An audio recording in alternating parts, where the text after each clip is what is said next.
Assalamualaikum warahmatullahi wabarakatuh. Perkenalkan, saya Aywan dari Sholih Pratami dari jurusan Pendidikan Agama Islam Fakultas Tarbiyah dan Keguruan Universitas Islam Negeri Sultan Maulana Hasanuddin Banten.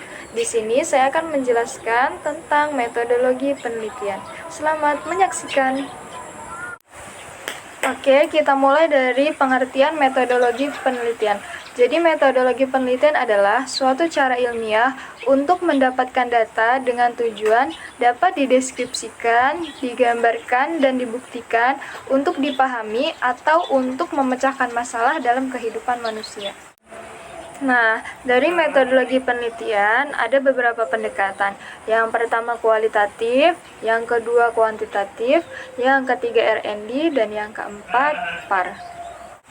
Yang pertama, pendekatan kualitatif. Pendekatan kualitatif adalah suatu cara atau suatu penelitian yang digunakan untuk memahami fenomena dalam konteks sosial dengan mengedepankan interaksi sosial atau komunikasi antara peneliti dengan fenomena yang diteliti. Nah, jenis-jenis penelitian atau pendekatan kualitatif itu ada 4. Yang pertama fenomenologi, yang kedua etnografi, yang ketiga historis, dan yang keempat studi kasus.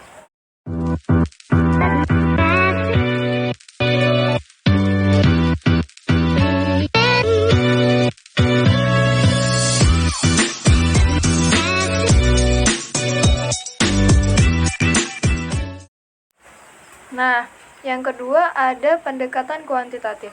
Pendekatan kuantitatif adalah suatu proses atau suatu penelitian yang digunakan untuk menemukan pengetahuan dengan menggunakan data berupa angka sebagai alat keterangan yang ingin kita ketahui. Nah, dari pendekatan kuantitatif ada beberapa metodenya. Yang pertama yaitu metode eksperimen, selanjutnya metode survei, kemudian metode ex post facto, dan kemudian metode korelasi.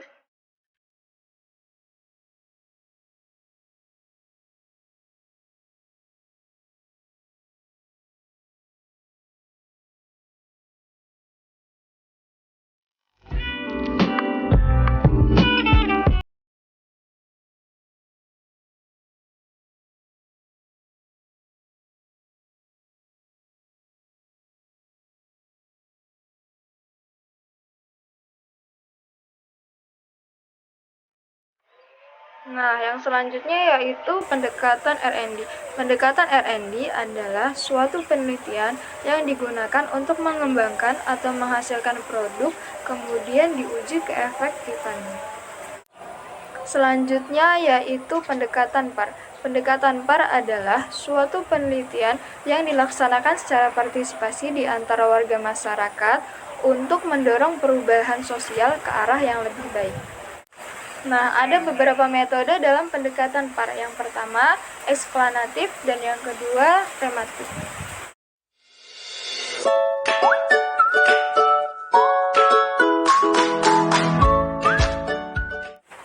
Nah, selanjutnya teknik pengumpulan data. Teknik pengumpulan data adalah suatu cara yang digunakan untuk mengumpulkan data atau informasi yang ada di lapangan. Nah, teknik pengumpulan data yang pertama yaitu observasi. Observasi adalah suatu pengamatan secara langsung dan pencatatan data-data yang terdapat di lapangan. Nah, ada beberapa jenis observasi. Yang pertama, observasi partisipan. Observasi partisipan adalah observasi atau pengamatan yang dilakukan secara langsung oleh peneliti dari awal hingga akhir. Peneliti tersebut berpartisipasi dalam suatu penelitian tersebut. Yang kemudian selanjutnya yaitu observasi non-partisipan. Nah, observasi non-partisipan ini peneliti tidak terjun secara langsung, melainkan hanya mencatat data-data yang ada di lapangan. Nah, kemudian yang selanjutnya observasi terstruktur.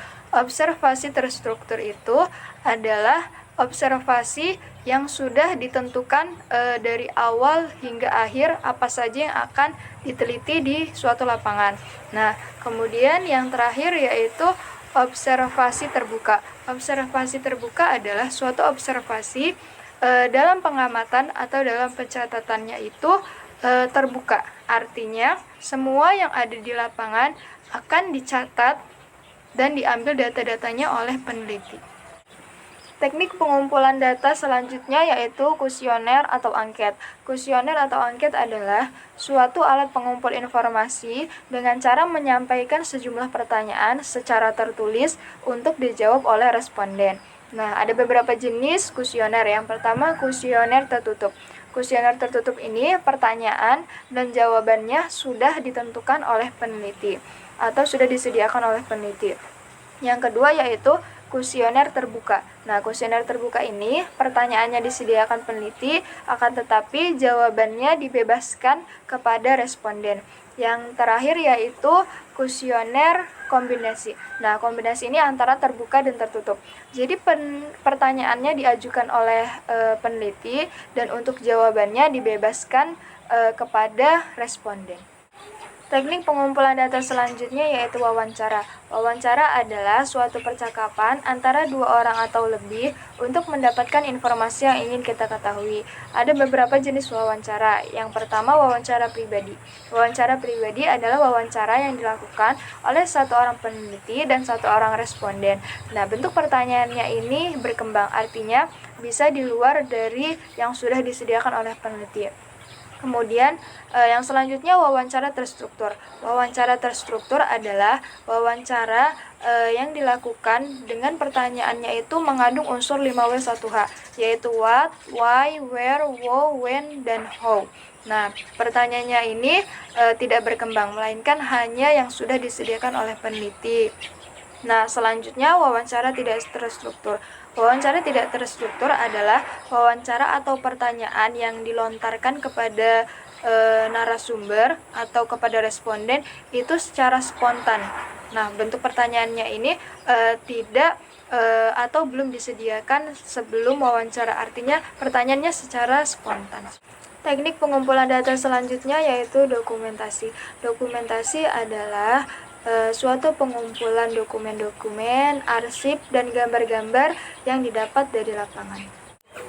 Selanjutnya, teknik analisis data. Nah, teknik analisis data adalah suatu cara untuk memproses data menjadi informasi sehingga mudah untuk diambil solusi dalam memecahkan permasalahan. Ada beberapa teknik analisis data dalam pendekatan kualitatif. Yang pertama yaitu analisis data konten, yang selanjutnya wacana, dan yang terakhir yaitu naratif.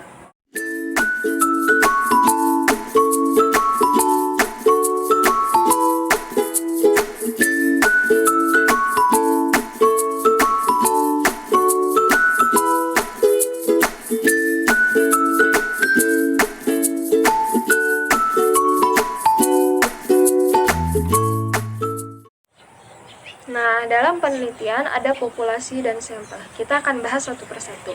Yang pertama, populasi. Populasi adalah seluruh data yang ditentukan oleh peneliti yang menjadi perhatian peneliti dalam suatu ruang lingkup. Ada beberapa jenis populasi. Yang pertama yaitu populasi terbatas dan yang kedua populasi tidak terbatas.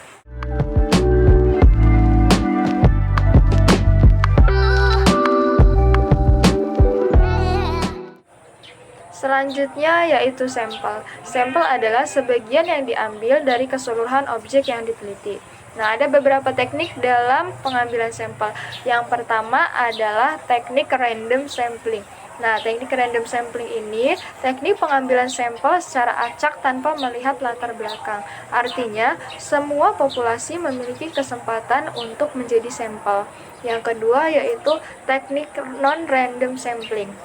Artinya, tidak keseluruhan atau tidak semua populasi memiliki kesempatan menjadi sampel. Nah, karena teknik random sampling ini memiliki kriteria-kriteria tertentu untuk dijadikan sampel. Cukup sekian yang bisa saya sampaikan. Mohon maaf bila ada kata-kata yang salah atau penyampaian yang kurang dipahami.